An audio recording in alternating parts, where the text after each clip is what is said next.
So, good evening, everyone. So, it's an absolute honor to be addressing this gathering, August gathering.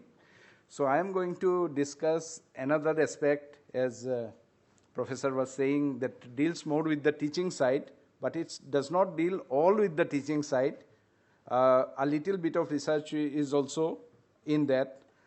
So, what we are going to look at is right from the morning, one of the best thing about being here at this stage, at the end of the day, almost, is that there is so much that has already been talked about, and there are so many things you can see that you have heard over the whole day, and you can resonate with that, and that makes my job so much easier. So I will not go too much into it because I have a lot of content to cover. So one thing that we all know here as management educators is that case method is one of the most distinctive aspects of an MBA program or any management program. And it has been also one of the most enduring, like almost 100 years, even more. Like if you take the other people, if you don't go directly by Harvard or how it started, even how Indians used to learn earlier, there are ways which were to deal with storytelling and, planned assignments and things like that. So it has a big history, and even going back to the Socratic times. But at the same time, this has also been one of the most used and abused methods. And maybe that is one of the reasons also that in the recent past it has been denigrated. Like if you look at some of the criticism, not only of the case method as such, if you look at the criticism of schools like Harvard Business School, books like Golden Passport, it is critical of Harvard's method. And so since it's so much, Harvard's method is so much on the case-based learning, so that method also comes into the picture, and there has been criticism of that. But other authors have come up, refuting some of those allegations. And it has been told by Harvard's Nitin Nohria and Jen Rifkin that most of these criticisms are short-sighted as well as misguided. And some of the time you cannot, most of the time you cannot, denigrate a method for how it is used, because usage is one of the ways. Now, and still, even now, it remains one of the mainstays of management program. Like we have heard about so many things. We have learned about immersion programs. We have been doing immersion, corporate immersions, social immersions, so many things. But most of it is complementing, supplementing, or augmenting. So of course, they are very useful, but at the same time, the mainstay of the management program remains the case studies. If you look at 70% of the time, that of the content that you are going to take in the class, and the most benefit that one can get out of it, the students can get out of it, it can be from the case method alone, even if they are older case studies. And contents and formats may evolve. You might have seen, like we hear that it has, in some way, it has become fashionable to say that we are going beyond the case method, and what we are doing more of live cases. We are doing pod cases. We are doing any other cases. So, formats can change. Like we have also experimented with certain formats. Like ICFAI was one of the first which came up with a video case, in the early 2000s. That was one of the first video cases, and it was featured in EFMD's Focus magazine. Now also we have experimented with things like comic book cases, graphic novel cases, comic book cases. In fact, one of those cases, Turbulence on the Tarmac, was this year's outstanding short case, compact case, in the case center. So, these formats can evolve, but, case methods remains there, and it will endure for some time. So, and also it can help rebalance some of the existing ills of management education. When we are talking about existing ills of management education, I am talking about, some of those things which have been identified by Johan Roos, Swedish researcher, and he has talked about this, but this is nothing new because all of you as academic leaders know about it. Many of you feel strongly about it, maybe think that there are need to change, but there are formal and informal structures that exist that favors research publication over teaching excellence, quantitative deductive research methodologies over more qualitative inductive approaches, methodological precision over pertinent substance, specialization in underlying disciplines and functions over more holistic and integrative approaches. These are things we have discussed. By various speakers have actually spoken about this. Then theory over practice, and also academic peer recognition over bridge building to the business community. Like we have talked about things about relevance of how is our program relevant and things like that. Does it resonate with the stakeholders, the business community? So all those things have been amply discussed. And these are also areas where, when you use the case method, you can overcome some of those. It is not about which side is good or which side is bad. Of course, what has happened with the Ford Foundation, what they have come up with the insights in the 1960s and separately by the Carnegie Foundations, that had brought in some very good tools and methodologies into management. But at the same time, it has become very skewed on one side. So if you want to rebalance that, the teaching side and the research side, or even some of the research approaches, this can actually play a big role. If we focus on the case method, not only on the teaching side for teaching excellence, but also on the research side. That is, if you have more case method, research and things like that. Now, case method can promote teaching excellence because it is participant-centered learning. Now, many of those immersing technologies, experiential learning, action learning, and things like that, those actually build on those skills, the skills that are required for case teaching to make it more participant-centered. Also, most useful, it is also one of the most useful methods to bring the contemporary issues into the classroom. Now, you forget the older case studies that many of those teachers are using. That's not a problem with case method as such. It is like you are not bringing more new content into the classroom. Now, this is one of the ways in which you have things like AI, big data, machine learning, many of the new things that are happening, the relevant things, what is the part of the popular culture, those things, bringing them into the class quickly. That can be also done by case studies, if you can source the case studies which are contemporary or develop them yourself.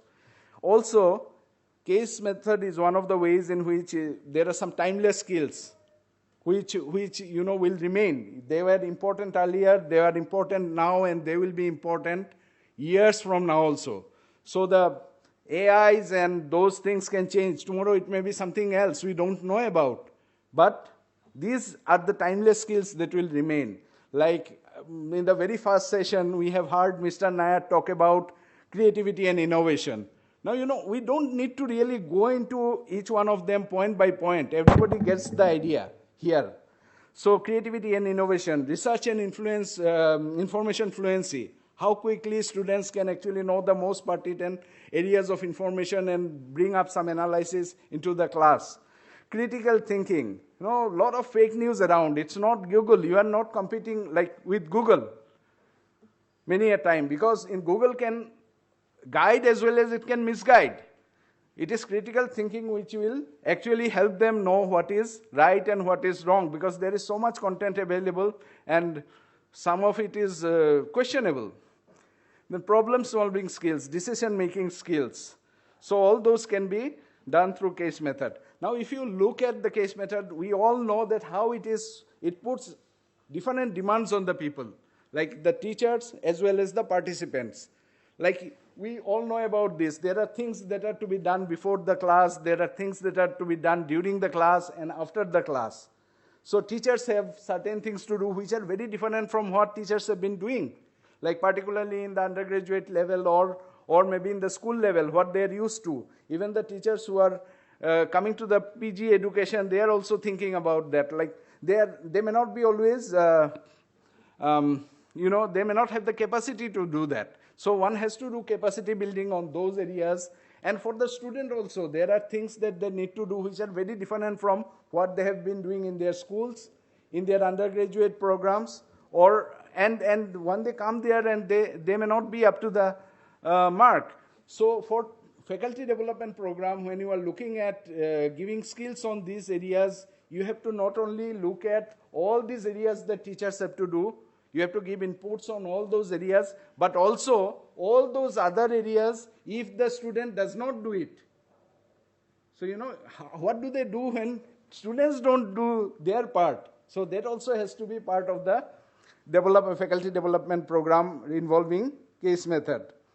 So, the skills, traits, attitudes that are required are very different. We have seen other speakers talking about facilitation skill, how it is so important.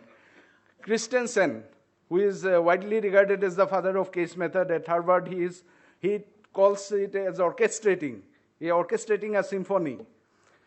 So, how do you do that? How do you motivate students to learn? How do you help them discover? These are very different skills than just standing before the students and telling them that this is how it is, and that does not work. And then more importantly, the disposition that a teacher should have. Patience. To be patient, to be kind, to be caring, to be tough, to be fair. All these things, how do you get to them? It's not by telling alone. So, at IBS, we believe in capacity development of management educators, internal as well as external. And standing here when I am talking to you, I in a way I like it because this is such a great occasion and opportunity to address so many people. But at the same time, I don't like it because it is not participant-centered enough. I know there are people in this room who have seen me right from 9 o'clock in the morning to 6 o'clock with the regulation breaks. And I have been to it 9 to 6. And throughout I have been taking the session in one school with teachers. And and it goes on like that. But here, 15 minutes is also getting difficult because I'm so much into that participant-centered learning. So case method of teaching, inputs on that, case writing. There are 1 to 3 days programs. Then there are shorter follow-up programs can be there, which can be very useful. Like these are like the regular professional development workshops that are done in the Academy of Management or the Strategic Management Society. Even teachers with lots of experience can be together and brush up their basics from time to time and discuss certain things threadbare. So we have to ensure that these programs that we give have ample scope for practice, feedback, and reflection, because telling may not be enough. So the focus is how to prepare well, how to prepare the teaching plan, how to choose the right cases, knowing the students. Then during the class, the icebreakers, how do you start the conversation? The enthusiasm, how do you teach that? It's all about practice. Then the series of questions that you ask, knowing the map, humility. How do you teach humility? Like most of the time, this is where people find it very difficult. Teachers, they have their PhD, they have done so much work, they have prepared well, and they want to also show that in the class.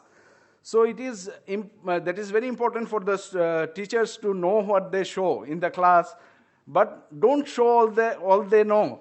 So that is the new thing, and that requires a lot of humility to stand back and let the participants take forward the discussion. Active listening, encourage participation and make participants feel safe. Use of humor, playing the devil's advocate from time to time. Cold calling, very important. How do you bring them into the discussion when they least expect it at times, or to ensure preparation. Evaluation is another component where you have to be very consistent as well as tough. After the class, in the morning, we have talked about selfie. Now that is also part of that thing. You have to do some introspection. How did the class go? What worked? What did not work? Then evaluation part, feedback that you give to the students, that you get from them. then updating the teaching note, your teaching plan for the next time. We have heard about some very good doctoral programs, and we also have one of the most robust programs which has given people to, faculty to other top business schools in India, including the IIMs. And there, not only do we have the requirements of the candidate going for having 2 publications in Scopus or ABDC list, but we also have the requirement for at least writing 1 case study. And that is not really, to hold them back, but to enable them to be better teachers, because teaching cases improve classroom teaching. Writing cases do that. And case teaching and case writing should follow each other as the right foot follows the left. And even Nitin Nohoria and Jan Rifkin has said that comparative case-based research has yielded some of the most influential ideas in business scholarship, and also it takes it closer to practice, which everybody wants now. So focus of this case writing are mainly about what makes a good teaching case, how do you get started, how to select a case topic, how to research the topic, the nuances in writing the case, how to write a robust teaching note, and also on the research side, if somebody is interested, case research for theory development. How do you use case research for theory, that is the comparative cases. So I will end with these programs are fine. You can do a lot of programs, 1 day, 2 day, 2 hours and all, and it's very good for inspiration. But for it to work for you, there has to be follow-up mechanisms, and that has to come from the school side. So management commitment is very much required at the institutional level. Setting the right climate where, institutional mechanisms are in place, because one can benefit from the group effort in preparing. How do you ensure that people get together? Somebody asked a very nice question about teamwork. How do you ensure that the teachers themselves do teamwork? Sitting through each other's teachers' classes, that has also been talked about earlier in the day. And also at the institutional level, how do you give credit for teaching excellence? How do you give credit for cases authored? And I think the new draft National Education Policy is also trying to see to it that the localized authorities have more say in that, how they are going to give credit for that. And I'm sure if each of you thinks that way, you can always make a difference and say that this is also important. Teaching excellence is also important, and we are going to give credit for it. Other than research, for cases authored also, for pedagogical research also, we are going to give credit. So a lot depends on you, and you can, bring about the change. So thank you so much for